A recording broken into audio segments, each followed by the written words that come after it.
Dustin Hoffman is more than just an actor. He is a force that once tore across Hollywood and changed its landscape forever. From the nervous stammer of Benjamin Braddock in The Graduate to the unforgettable intensity of Raymond Babbitt in Rain Man, Hoffman never simply played a part. He poured his entire being into his work, offering audiences not a performance, but pieces of his very soul. His rise was anything but easy. Starting out with only $50 in his pocket and a single worn-out suitcase, he arrived in New York chasing a dream most people thought impossible.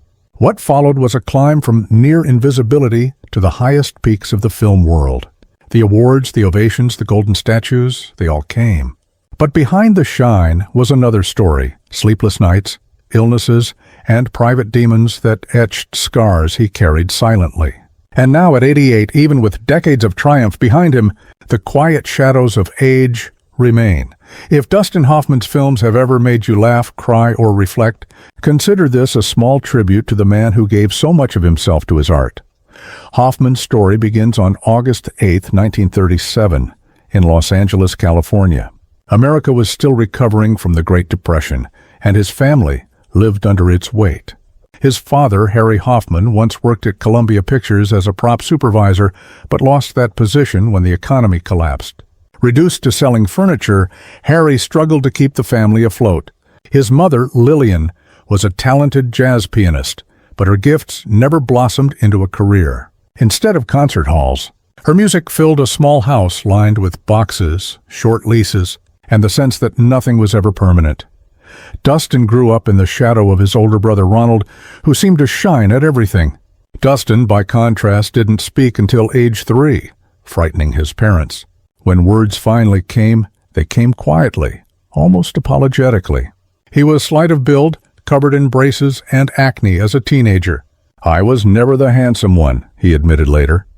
"I was the one who hid behind a joke." Humor wasn't born of joy, it was a shield, the only way to be seen at all. His parents pushed him toward music, hoping he might become the concert pianist his mother had once dreamed of being. In 1955, he enrolled at Santa Monica College to study piano. But the spark wasn't his. His grades dropped quickly, and within a year he walked away, feeling once again like he had failed. Then came a thought that stuck. Someone told him acting was the only subject you couldn't fail. For Hoffman, that sounded like hope. In 1958, at just 21, Hoffman boarded a bus to New York City with $50 and a suitcase. The city didn't welcome him with applause. It gave him hunger, rejection, and cold nights. He shared a tiny apartment with 2 other young unknowns, Gene Hackman and Robert Duvall. Future legends, yes, but back then, they were 3 broke dreamers boiling noodles on a hot plate and sleeping in their coats to fight the chill. Hoffman scraped by however he could. He waited tables until he was fired for spending too much time listening to the band. He demonstrated toys at Macy's, typed paperwork as a temp, and even worked in a psychiatric hospital, watching patients shuffle by like ghosts of the future he feared might be his own. It was survival, not life, he later said. At night he studied at the neighborhood playhouse, throwing himself into acting as if it were oxygen. But rejection followed him. He auditioned for the Actors Studio 5 times before finally getting in. His first New York stage job paid nothing. Unemployment checks kept him alive. Casting directors dismissed him instantly. Too short, too plain, not a leading man. "I thought I'd be invisible forever," he confessed. But beneath that invisibility, something was forming. Each no became a lesson. Each humiliation a scar that deepened his determination. While others quit, Hoffman stayed. What no one else could see, the city was shaping in silence. An actor who would one day bleed truth in every line. By 1967, fate intervened. Director Mike Nichols was casting The Graduate. The script called for Benjamin Braddock to be tall, polished, and conventionally handsome. Everything Dustin Hoffman was not. Certain he wasn't right, Hoffman nearly sabotaged his audition. But Nichols saw what others missed: authenticity. "You're Jewish inside," Nichols told him, insisting Hoffman was perfect. At 29, Hoffman stepped into the role of a confused 21-year-old opposite Anne Bancroft, only 6 years older. He felt exposed and certain he was failing. But when The Graduate premiered, it was an earthquake. The film became 1967's highest-grossing movie, earning over $100 million. Overnight, Hoffman went from invisible to Oscar-nominated and shattered Hollywood's image of what a leading man had to be. He had replaced the polished mask with raw humanity. The price was steep. After Death of a Salesman in 1984, Hoffman collapsed under the weight of Willy Loman's despair and admitted himself to a hospital. His family often felt like they were waiting for him to return from the roles he inhabited. Even comedy left scars. Tootsie dazzled audiences, but behind the camera were brutal fights with director Sidney Pollack. Dressed as Dorothy Michaels, Hoffman discovered how quickly women were dismissed based on appearance. It cut him deeply, but also humbled him. His greatest films earned him Oscars: Kramer vs. Kramer in 1979, Rain Man in 1989, but each one took something from him. Every role costs you something you don't get back, he admitted. In 1969, Hoffman married Anne Byrne. He adopted her daughter, Karina, and together they welcomed another daughter, Jenna. For a while, he balanced stardom with bedtime stories and family breakfasts. But Hollywood's demands eventually fractured the marriage.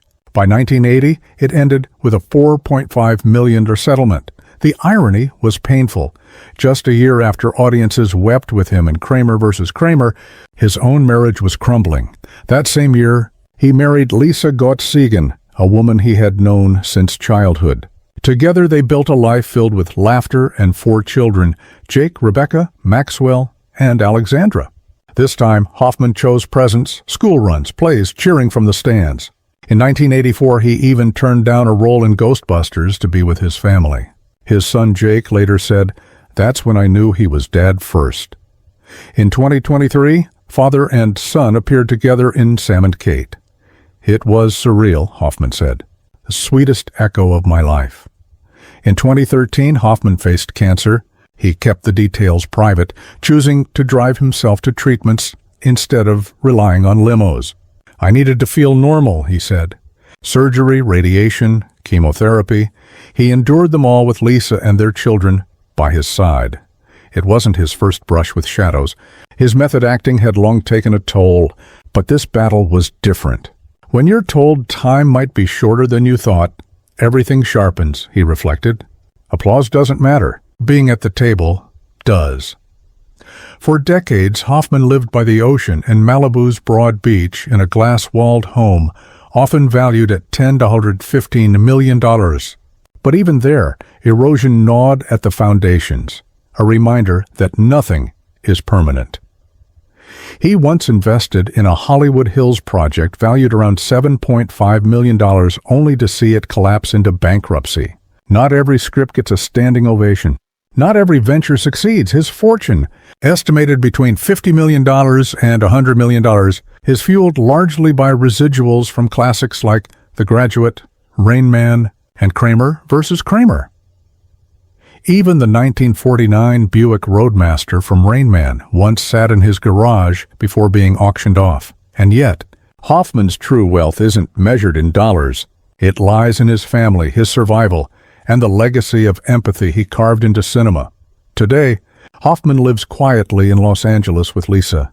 He's been seen at Wimbledon in 2024, strolling through Manhattan in April 2025, and attending the premiere of Kung Fu Panda 4 with his grandchildren. He continues to work. Sam and Kate in 2023, Shifu's Voice in 2024, and The Tuner set for release in 2025. His hair has silvered, his steps are slower, but his presence is calmer. He dresses simply. He no longer needs to prove anything. Dustin Hoffman redefined the idea of a leading man. He proved audiences could love someone not for perfection, but for vulnerability. Rain Man built compassion for autism. Kramer vs. Kramer reframed fatherhood. Tootsie humbled him by showing the challenges women face. He turned fragility into strength, scars into art, and self-doubt into truth that resonated with millions. And so, as he stands at 88, his legacy isn't just measured in Oscars or box office numbers. It's measured in the moments when his characters made us feel less alone. If Dustin Hoffman ever reached you through his work, leave a memory, a thank you, or simply a silent salute. For in honoring him, we are not just applauding an actor, we are recognizing the man who gave us pieces of himself and, in doing so, helped us find pieces of ourselves.